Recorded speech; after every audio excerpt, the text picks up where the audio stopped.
This week, Ruben, we're going to look at an article. It's entitled "Do Attractive People Get Better Grades?" Signs point to yes. This is from the Jerusalem Post. One of my buddies at school, Mike Katz, brought this to my attention, and I read it and I said, "Whoa, what is going on here?"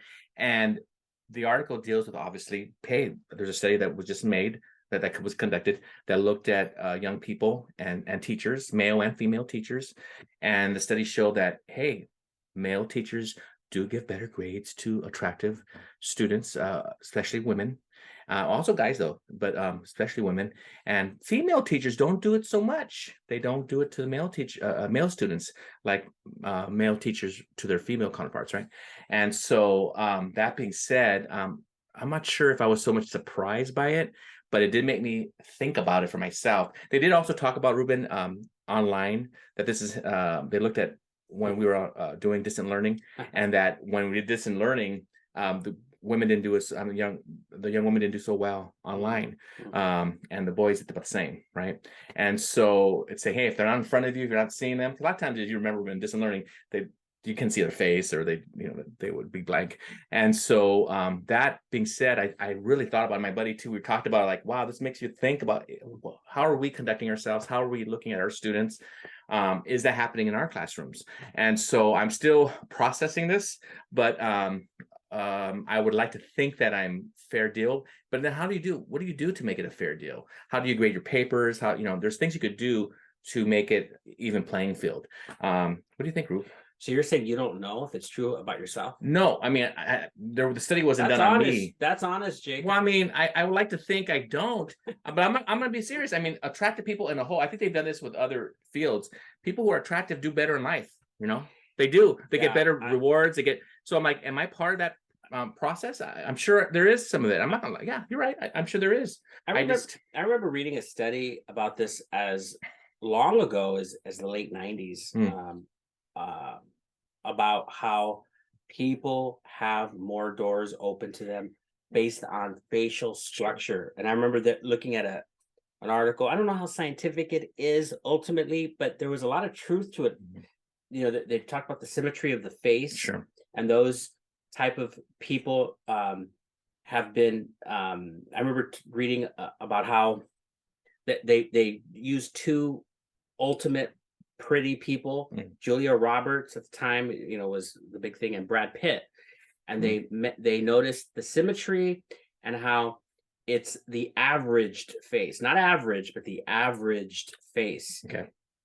Like, basically, Julia Roberts has the perfect eyes, nose, mouth. It's been averaged. Like, when you're walking down the street and you see an attractive person, it's every beautiful eye and nose and mouth averaged together.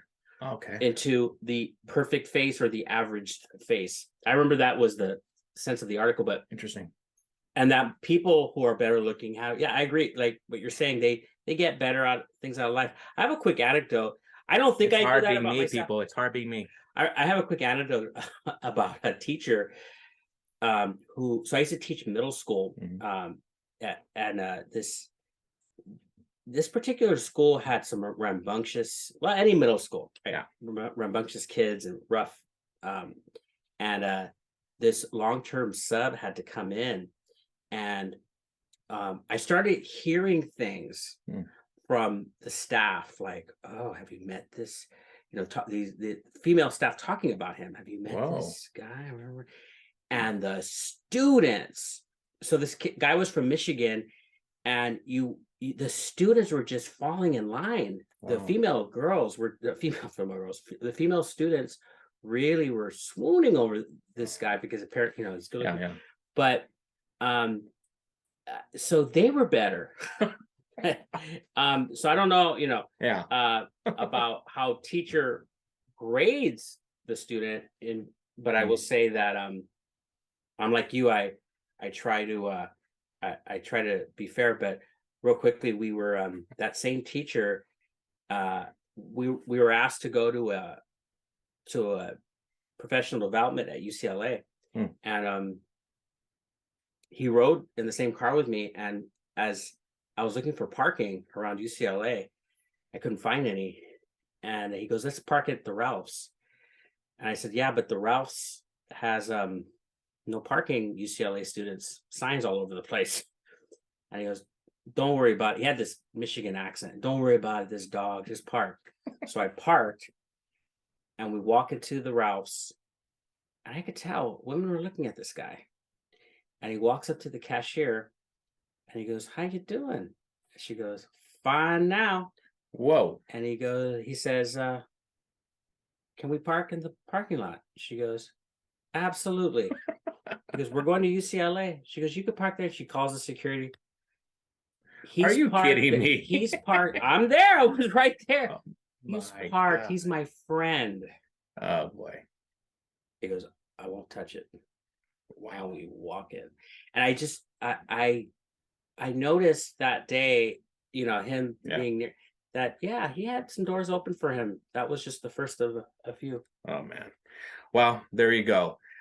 This is still a topic I think we'll debate for, not to debate, but discuss for some time now. And let us know what you guys think. Does that affect your teaching, or is that something that you've thought about, or what kind of things do you do to help you put everybody in the same level, playing field? And so thank you for being with us this week, and we will talk to you soon. Bye-bye.